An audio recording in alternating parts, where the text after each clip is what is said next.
Nous allons continuer avec l'exploration de l'espace d'administration de WordPress. Aujourd'hui, nous allons voir le menu page. Comme je vous l'ai expliqué, la page fait pratiquement la même chose que article, mais dans la mise en place technique, il y a une différence entre les deux. Une page peut contenir plusieurs articles alors qu'un article ne peut pas contenir plusieurs pages.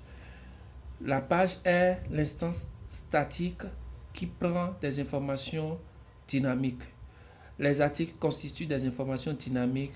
Donc sur une page, vous avez la possibilité d'ajouter tout ce que vous voulez comme information, alors que dans un article, vous n'avez pas la possibilité d'ajouter par exemple un slide, ou bien vous n'avez pas la possibilité d'ajouter par exemple l'extension ou bien l'outil Facebook qui va lister les contenus Facebook, qui va se connecter à votre page Facebook pour lister les contenus Facebook. Donc sur une page, on a la possibilité de faire beaucoup de choses, alors que sur un article, on n'a que la possibilité de faire des publications de contenu. Donc pour accéder à l'option page, vous avez le menu page qui est là, et ce menu comporte deux sous-menus. Vous avez le sous-menu toutes les pages et le sous-menu ajouter. Comme je vous l'ai dit dans les vidéos précédentes, partout où vous avez la possibilité d'ajouter, il y a toujours le bouton ajouter. Comme on l'a fait pour l'article, on va cliquer sur le bouton toutes les pages pour accéder à la liste des pages. Ici, vous avez déjà toutes les pages qui sont présentes sur le site actuellement, et vous allez voir qu'il y a devant certaines pages des précisions. Ce qui veut dire que ces pages sont configurées de façon précise pour faire une chose. Ici, on a blog, c'est-à-dire on a mis page des articles. Ça veut dire que sur cette page, quel que soit ce qu'on va mettre sur cette page, ça ne va qu'afficher que les pages des articles. On a mis ici la page 4 qui constitue la page qui va afficher le panier de l'utilisateur. Et vous avez plusieurs pages comme ça. Ici, nous avons 3 pages d'accueil, mais c'est cette page d'accueil qui est configurée comme la page d'accueil par défaut. Nous allons essayer de voir les différents types de pages d'accueil. Ici, c'est la page d'accueil actuelle. Nous avons ici la page d'accueil 2. Vous voyez que la disposition est différente. Et ici, la page d'accueil 3, comme vous voyez ici, la page d'accueil 3. Et vous allez voir que la disposition est également différente par rapport à la page d'accueil actuelle.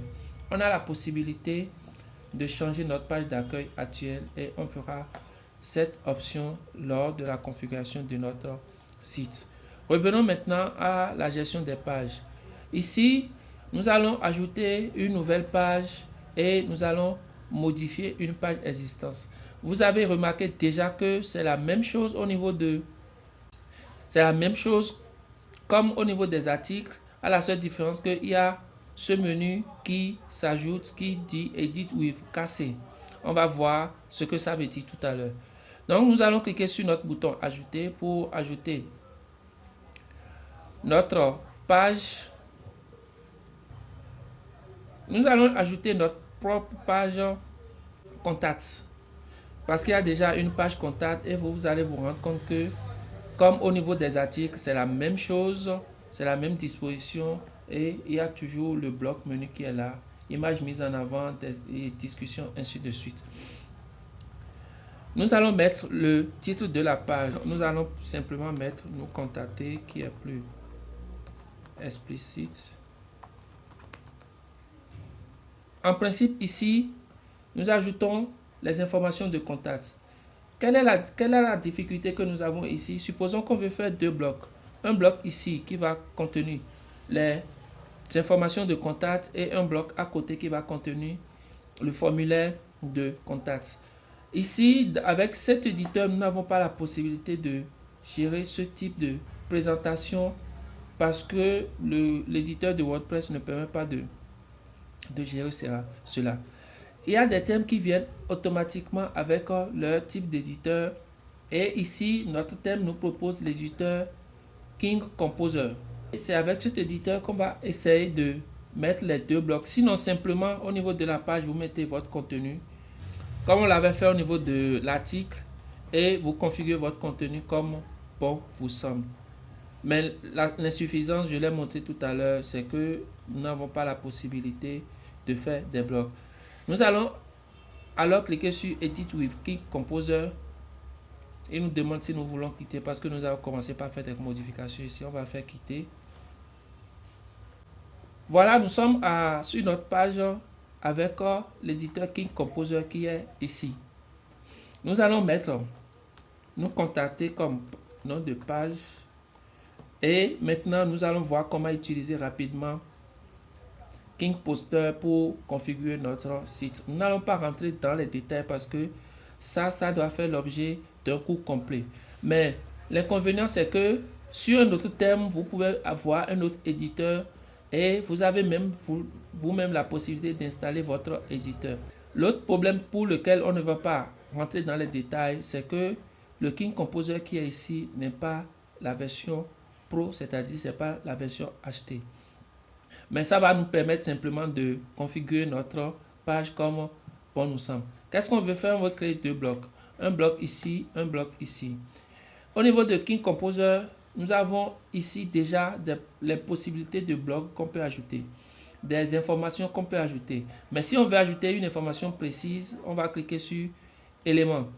Et qu'est-ce qu'on remarque ici? Ça nous affiche des éléments, tout ce qu'on peut ajouter sur notre site comme élément. Vous voyez ici Google Maps, la carte de Google, alors que de l'autre côté, on n'avait pas la possibilité d'ajouter ça.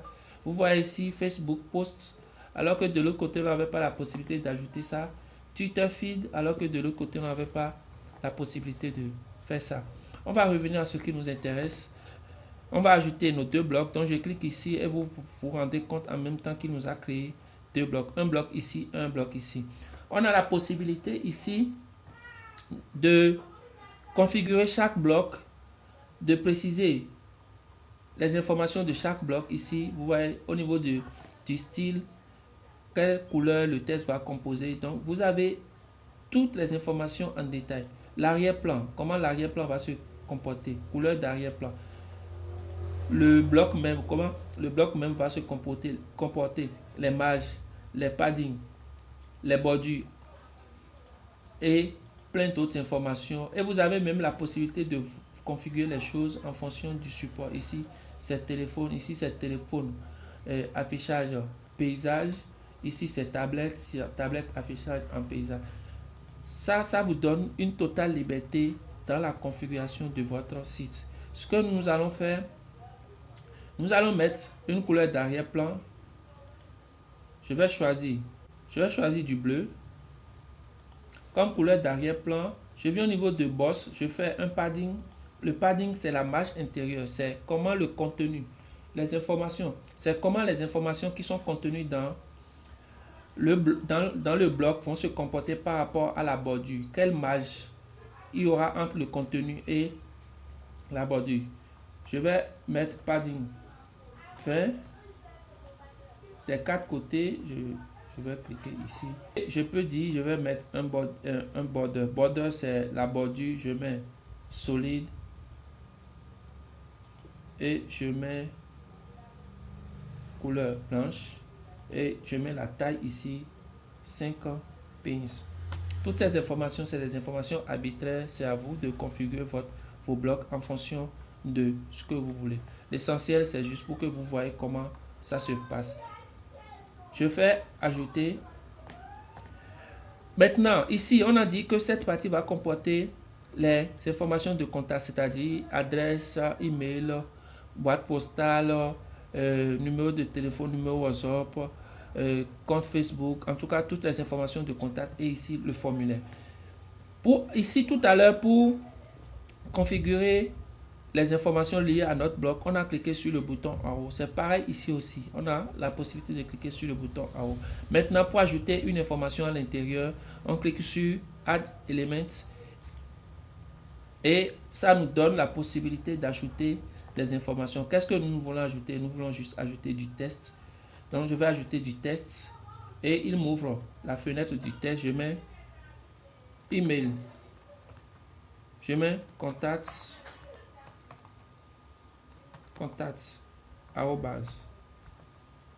boutique.com, je mets téléphone, je mets plus 229 97 0 0 0. Après, j'ajoute adresse. Je vais mettre une adresse. Après, j'ajoute adresse. Je vais mettre une adresse fictive. Je mets une boîte postale.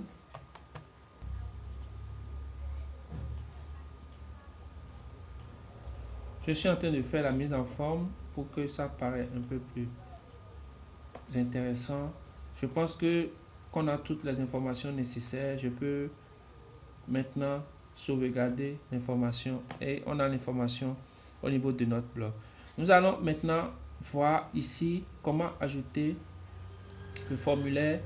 Nous allons cliquer sur Add et on va voir au niveau de notre blog. Voilà, il y a un module forme. Il nous demande de sélectionner un formulaire. J'enregistre. Et qu'est-ce que j'ai la possibilité de faire après avoir configuré toute ma page? C'est de faire l'aperçu. Vous voyez, effectivement, on a nos deux blocs. Ici, le bloc rouge, mais on n'a pas pris la peine de mettre l'information en bleu et en blanc plutôt. Et vous voyez, le formulaire est à côté. Donc, avec cet outil King Composer, on a la possibilité d'avoir autant de blocs qu'on veut. On a la possibilité d'avoir autant de mise en forme qu'on veut. On a la possibilité d'ajouter toutes les informations qu'on veut. Je vais mettre le texte en blanc. Je viens dans style, je viens dans couleur et je fais blanc. Et j'enregistre. Et dès que je finis et que je suis sûr maintenant que mon site et ma page est complète, je fais publier. J'ai la possibilité ici d'ajouter l'image mise en avant comme on a vu pour les articles. Mais au niveau de la page, ce n'est pas indispensable. Mais c'est utile quand quelqu'un va vouloir partager la page. C'est cette image-là qui apparaît comme image de profil ou bien image de description de la page. Voilà, on vient de publier une page. On va vérifier la page et pendant ce temps, on sera en train de revenir au niveau du contenu. Voici notre page, la page qu'on vient de créer. Et on a dit publier il y a 30 secondes. Et pour modifier cette page, on a la possibilité de faire une modification rapide comme on a vu hier. Et également, on a la possibilité de faire une modification complète pour afficher tout le contenu de la page afin de faire les corrections ou bien les modifications sur toute la page. On a la possibilité d'afficher la page pour voir à quoi elle ressemble et on a la possibilité de cliquer sur Edit with King Composer pour éditer avec King Composer comme on l'a fait. Voilà notre nouvelle page. Si on veut, on a la possibilité d'ajouter d'autres informations. Et c'est de cette manière vous avez la possibilité de configurer votre page et l'optimiser. Nous allons profiter pour voir un second outil au niveau de cette vidéo qui est l'outil commentaire. L'outil commentaire, c'est l'outil qui vous permet de recevoir les commentaires et de pouvoir les gérer. Ici, comme vous devez le constater, il n'y a pas de bouton ajouter. Ça veut dire que en tant qu'administrateur, vous n'avez pas la possibilité d'ajouter un commentaire. Vous avez la possibilité de faire juste les actions qui sont ici. Ça veut dire que vous avez la possibilité de faire 5 actions, c'est-à-dire désapprouver un commentaire, répondre à un commentaire, modifier rapidement le commentaire, modifier le commentaire, rendre le commentaire indésirable ou bien placer le commentaire dans la corbeille. Vous avez l'article que la personne a commenté et vous avez la date du commentaire. Ici, ce commentaire n'est pas encore approuvé, donc avant de désapprouver, vous avez la possibilité d'approuver. Voici les actions que vous avez la possibilité de faire. Vous approuvez un commentaire qui vous arrange, vous approuvez un commentaire qui rentre dans les objectifs de la page et vous désapprouvez un commentaire qui ne vous convient plus. Vous rendez indésirable un commentaire qui est un spam. Vous mettez un commentaire à la corbeille comme bon vous semble. Vous pouvez modifier rapidement un commentaire et vous pouvez modifier un commentaire ou modifier rapidement le commentaire. Vous voyez, vous avez la possibilité de modifier le titre, de modifier même le nom. Mais ça, ce n'est pas légal parce qu'un commentaire, soit vous le publiez, soit vous ne le publiez pas. Mais modifier ce que la personne a dit avant de publier, de façon légale, ce n'est pas accepté. La seule chose que vous pouvez faire comme modification, c'est peut-être un commentaire dans lequel il y a des fautes, il y a des erreurs. Vous pouvez corriger ces fautes, vous pouvez corriger ces erreurs sans modifier le sens du commentaire. Voilà en résumé la partie page, comment on crée les pages, comment on gère les commentaires. À la vidéo prochaine pour parler de l'apparence et des extensions.